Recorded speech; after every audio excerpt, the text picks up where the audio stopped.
మరో 3 నెలల్లో సార్వత్రిక ఎన్నికలు, వాటితో పాటు ఏపీ అసెంబ్లీకి ఎన్నికలు జరగనున్నాయి. ఈ నేపథ్యంలో రాజకీయాలు రసవత్తర మలుపులు తిరుగుతున్నాయి. ఒక పార్టీ నుంచి మరో పార్టీకి జంపింగ్లు ఎక్కువయ్యాయి. ఇప్పటికే అన్ని పార్టీలు అభ్యర్థుల ఎంపికలో తలమునకలై ఉన్నారు. అందుకే పోటీ చేయాలనుకుంటున్న వారు తాము సులభంగా గెలవగలిగే పార్టీని ఎంచుకునే పనిలో ఉన్నారు. అలాగే పార్టీలు కూడా గెలుపు గుర్రాలను ఆకర్షించే పనిలో ఉన్నాయి. ఇక టికెట్ రాని వాళ్ళు మాత్రం వేరే పార్టీల వైపు చూస్తున్నారు. తమ రాజకీయ భవిష్యత్తు కోసం ముందుగానే తమ దారి తాము చూసుకుంటున్నారు. తాజాగా భాజపాకు చెందిన కీలక మహిళా నేత జగన్ గూటికి చేరేందుకు రెడీ అయ్యారని తెలుస్తోంది.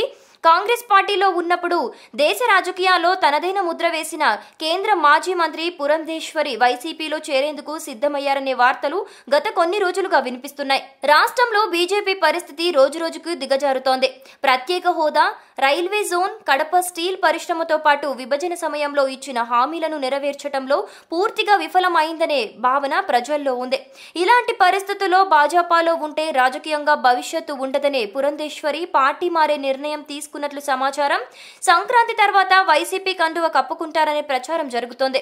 చిన్నమ్మ ఫ్యామిలీ వైసీపీలో చేరుతారనే ప్రచారంతో ప్రకాశం జిల్లా రాజకీయాలు వేడెక్కాయి. పురంధేశ్వరి ఎంపీగా పోటీ చేస్తారనే వార్తలు వినిపిస్తున్నాయి. గుంటూరు లేదా నర్సరావుపేట స్థానం నుంచి పోటీ చేయనున్నారనే ప్రచారం జరుగుతోంది. ఇక ఆమె కుమారుడు హితేష్ కూడా రాజకీయ తెరంగేట్రం చేయనున్నాడని అంటున్నారు. 2019 ఎన్నికల్లో కుమారుడిని పర్చూరు అసెంబ్లీ నుంచి బరిలోకి దించాలనే ప్రయత్నాలు సాగుతున్నాయి. ఇప్పటికే జగన్ తో మంతనాలు సాగినట్టు, సంక్రాంతి తర్వాత ఆమె చేరిక లాంఛనమే అన్నట్టు వార్తలు వస్తున్నాయి. అయితే సీట్ల విషయంలో కొంత స్పష్టత ఉన్నట్లు సమాచారం.